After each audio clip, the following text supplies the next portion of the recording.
गोविंदा गोविंदा मित्रांनो, तुम्ही गोष्ट ऐकली असेल की एका गावामध्ये एक हत्ती रोज सकाळी जात असते.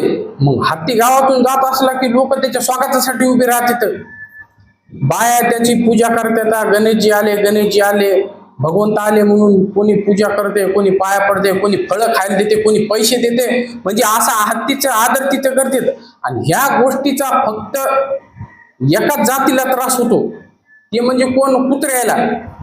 हत्ती जसा गावात आला की हे कुत्रे भुकायला सुरुवात करतील. पण कुत्र्याचे बी कसं असते माहितीये का? कुत्रे का नाही हत्तीच्या माग भुकत येतं, पुढी भुकत नाही. कारण की त्याला माहित असते की आपण ह्याच्या पुढी भुकलो की ह्यो एका झटक्यात आपटून आपला कार्यक्रमच करीन. म्हणून हे कुत्रे का नाही हत्तीच्या मागून भुकत येतं, हत्तीच्या पुढी जात नाही ते कवाच भुकायला. अशीच गत आपली झालेली प्रत्येकाची आहे. त्याच्यात मी आलो, तुम्ही आला, भरपूर जण आहे त्याच्यामध्ये.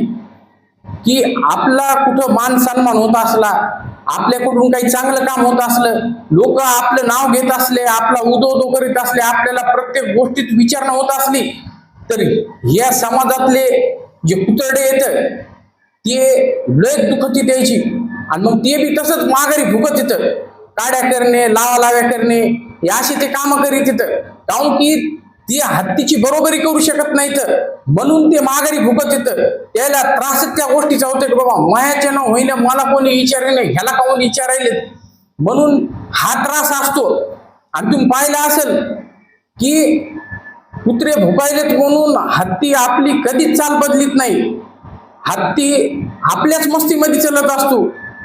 हत्ती जसा आहे त्याच्यामध्ये काहीच फरक पडू देत नाही. हत्ती आपल्या मस्त धुंदीमध्ये जसा चलत जातो, जसा आलता तसाच चलत जातो. तसंच आपण पण करायचं मित्रांनो.